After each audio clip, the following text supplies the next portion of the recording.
In this lecture, we will study about MEME protocols. MEME का मतलब होता है सिक्योर MEME. सिक्योर का मतलब होता है कि जो सिक्योर रहे, सिक्योरिटी प्रोवाइड करे. मेमो मीन्स होता है मल्टीपर्पज इंटरनेट मेल एक्सटेंशन. तो एक्चुअली क्या है, ये भी एक तरह का पुश प्रोटोकॉल है. ये SMTP के साथ ही यूज होता है, लेकिन SMTP की कुछ लिमिटेशन है जो हम देखे थे SMTP में, कि SMTP कुछ मल्टीमीडिया डेटा या कुछ ऐसा डेटा जो एक रेंज से बाहर है उसको सेंड नहीं कर पाता. तो मेमो क्या होता है, जो भी SMTP की लिमिटेशन है उनको ये सॉल्व कर देता है. ये मल्टीमीडिया डेटा भी सेंड करता है और जो भी कुछ ऐसे कैरेक्टर्स होते हैं, ASCII कैरेक्टर्स हो गया, उसको भी ये सेंड करता है. तो ये मैसेज जो भी साइज़ होता है SMTP में लिमिटेड होती है, लेकिन इसमें जो मैसेज की साइज़ होती है काफ़ी बढ़ा सकते हैं. ये स्टैंडर्ड है पब्लिक की एन्क्रिप्शन के लिए. या सबसे मेन इम्पोर्टेंट इसका जो टास्क है, जो अदर प्रोटोकॉल से इसे डिफ्रेंशिएट करता है, कि जो भी ईमेल साइंड ईमेल होता है वो हम MEME के प्रोटोकॉल्स में इसे एनकैप्सुलेट कर लेते हैं. एनकैप्सुलेट का मतलब होता है कि उसे लपेट लेना होता है, रैपिंग कहलाता है. तो इसको जावा में आप पढ़े हैं तो उससे थोड़ा इसे रिलेट करके ज़्यादा अच्छे से समझ सकते हैं. इसको RSA डेटा सिक्योरिटी इंक ने डेवलप किया था. कोई एक ऑर्गेनाइजेशन है जिसने इसे बनाया था. और मोस्टली जो PGP होता है, PGP से क्यों यह डिफ्रेंशिएट है कि जो PGP होता है वो डेटा सिक्योरिटी और किसी जनरल यूज़र के लिए यूज होता है, मतलब नॉर्मल एक ही यूज़र के लिए यूज होता है. लेकिन जो MEME यूज होता है ये हमारा एक ऑर्गेनाइजेशन के लिए यूज किया जाता है, ना कि सिंगल यूज़र के लिए. तो इसमें मल्टीपल यूज़र यूज करते हैं MEME को, और जो PGP होता है वो सिंगल यूज़र के लिए यूज होता है. तो ये इसका डिफरेंस है PGP से.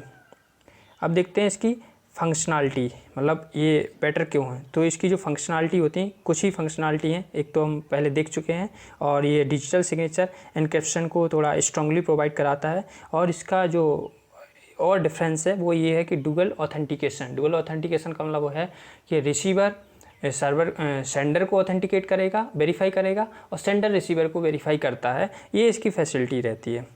अब इसकी जो फंक्शनलिटी होती हैं, इसमें 4 फंक्शनलिटी होती हैं कि जो भी डेटा है उसे हमें एनवेलप करना, मतलब कंबाइन करना, कवर करना. दूसरा होता है डेटा को साइन करना. साइन करने का मतलब कि ऑथेंटिकेटेड बनाना. और थर्ड रहता है cleared sine theta. Cleared sine theta में ये रिसीवर द्वारा परफॉर्म होता है. और चौथा रहता है कि इसमें क्या होते हैं, हम एनवेलप डेटा और साइन डेटा को कंबाइन कर देते हैं. तो ये ऑप्शनल होती है, मतलब क्या है कि फर्स्ट 2 को हमने कंबाइन कर दिया. तो कहीं किसी में ऐसा भी होता है परफॉर्म, किसी में सिंगल होता है. तो जो एनवेलप डेटा होता है उसको हम क्या करते हैं, डायग्राम से समझते हैं, अच्छा रहेगा. तो जो एनवेलप डेटा होता है इसमें क्या करता है कि जो सेंडर है वो एक स्यूडो रैंडम सेशन की जनरेट करता है. स्यूडो का मतलब होता है टेम्पोरेरी, जो थोड़ी देर के लिए क्रिएट की गई हो और गायब हो जाएगी बाद में.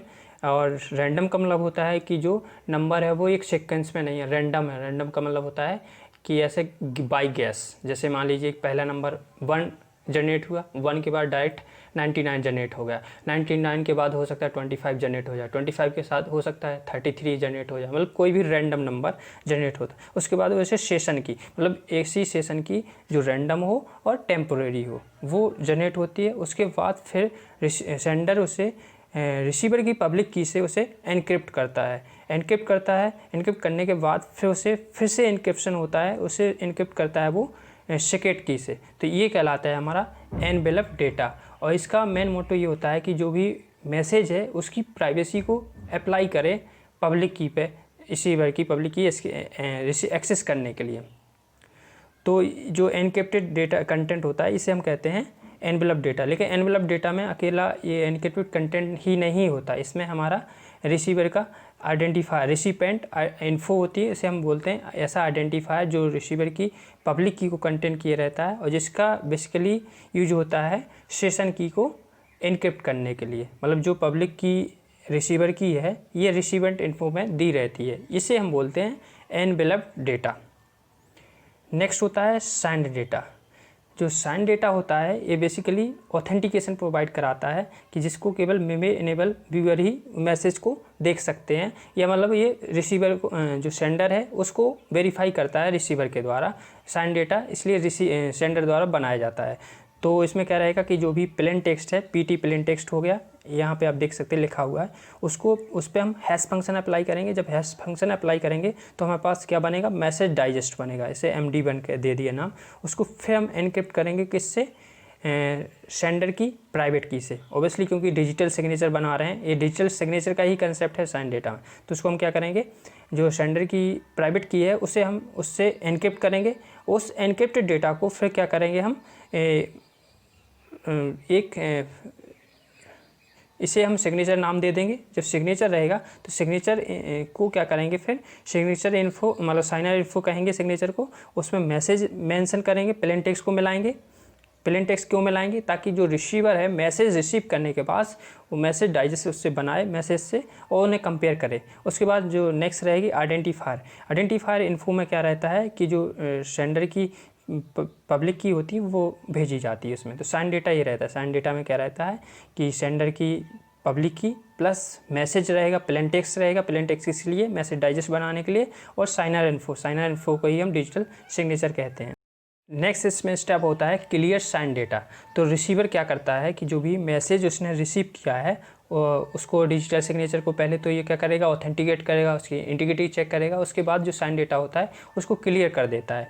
यदि डिजिटल सिग्नेचर, मान लीजिए डिजिटल सिग्नेचर नहीं, मतलब बिना यदि कोई मेमे की कैपेबिलिटी नहीं रहे तो रिसीवर मैसेज तो पढ़ सकता है लेकिन डिजिटल सिग्नेचर को वेरीफाई नहीं कर पाएगा। तो इसलिए साइन डेटा इसमें यूज होता है। तो साइन डेटा को रिसीवर क्या कर देता है, बाद में क्लियर कर देता है।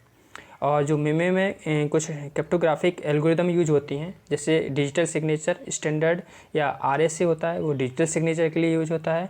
और सेशन जो की होती है उसके लिए हम डेफी-हेलमैन यूज करते हैं। और सिमेट्रिक की इनक्रिप्शन के लिए यूज होती है हमारी SSS या फिर AES यूज होता है इसमें।